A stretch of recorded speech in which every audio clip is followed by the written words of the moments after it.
Black Stars Diary.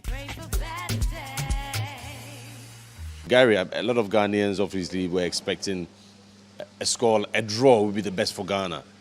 You know, even the experts. And then Ghana wins by 2-0. I mean, George has given us an insight. What are your thoughts? First of all, that it was a very pleasant surprise that the team gave to Ghanaians, and for those of us who were back home, it absolutely lifted the mood. If it didn't take expectations through the roof, minimum, it gave people an assurance that this is not a hopeless team, right? And I've said that it's fantastic because then for so many reasons, corporates will get a bit more involved, will release more money into the system for things to move. And no, it's important. It's crucial. Yeah, yes. They needed that confidence. So between then and now, I am sure that across the country, those who needed to approve certain things for things to move, for the economy to be a bit vibrant, have done that. They've done that. And ahead of the game against Portugal, you will see a bit more involvement by people who will be doing all sorts of things in relation to the Black Stars.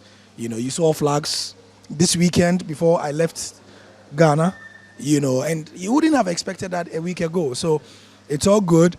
Whether they were that good or Switzerland were that bad, it's been a while since we had a pre-World Cup win.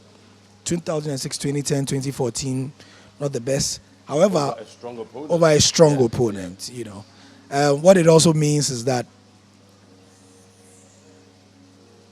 in all three previous occasions, the expectations were low, and so the team rose to the occasion. Right. Now, would it get into their heads? We hope not. So it's actually the thing. It shouldn't get into their heads. I'm saying with expectations, I have tried so hard to drum it in anytime I have the opportunity that the 2010 experience, and a lot of people have not looked at it carefully, but the 2010 experience was fantastic because of the building blocks.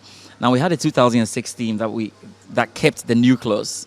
They played at the AFCON in 2008, semi-final. And remember, anytime we do well in competitions, we are more likely to keep the team than do any substitutions. So they moved on to the 2010 AFCON, and they went all the way to the final. Now, the inclusions, that's the under-20, the 2019, played the under-20 World Cup, played in the CHAN, and played in the AFCON as well. So we had a team that had been together averagely for like 3-4 solid years of playing, and we saw what happened, at the back of it. What this team really, what I wish this team had was a lot of time to learn about each other. Their bonding has been quicker if you look at the time that they've had, but they are getting there. So I still don't call them that cohesive, solid unit who understand each other. You can see partnerships in little corners, and I'm sure as you spend time with the team, you can see that. Yeah, between maybe Bani and Danlad, you see Fatau Sahaku, Kudus. They are building their connections, but as mini blocks. But as a team, we're here together. So I tell a lot of people that when you come to the World Cup, you have to take opportunities. If you have the chance, you score. If you can go to the final, you go. You can win. But if you're looking at building a team, we have a fantastic set of boys to build on from here. They have great ages. They are very, very good. And most of them are beginning to show their potential. For most of the players, maybe, even Thomas Partey, I don't think has really, if you speak to Thomas, he has not really hit the heights. Yes, he has a lot of gears to go. And that's why I'm so confident that whatever happens in this World Cup is a team that we must keep and continue to build. You make a good point about how you ended it. That whatever happens at this World Cup, we need to build this team and look forward. And it's a blessing in disguise for Ghana because the AFCON would have been in January, February. It would have been in January, February. He said no. Because of the World Cup, it's June, July. Then because of flooding in Cote d'Ivoire, I said it's next 2 years, January, February. What that gives Ghana is an opportunity for us to build a team, as you mentioned, very talented with age on their side, playing in some very good clubs. They can only get better. So we've got a whole year to build a very good team for the more realistic achievements, AFCON. And so I look at the talents we've got, I look at the fact that they can get better and the potential we have on our hand, and I feel that we have the right blocks, as you mentioned, to build a proper team to compete at the next AFCON. And the good thing for us then is also almost all our competitors have hit their peaks and are just about declining. Yes. They're just about. I mean, we saw Senegal who won the more recent AFCON. yes.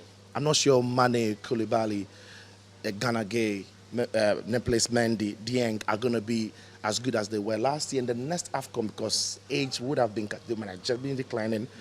Mohamed Salah and his Egyptian national team who were in the final would have just been declining. And Ghana would have just been peaking.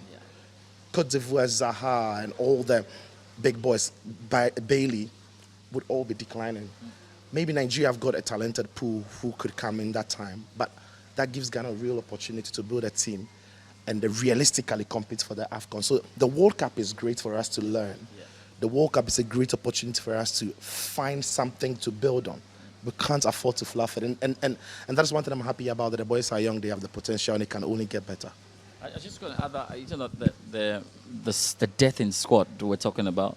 When you look at the team closely, you only have the centre backs. You've got Joseph Aidu, you have Mohamed Salisu, you've got Daniel Amate, Chiku. Wow.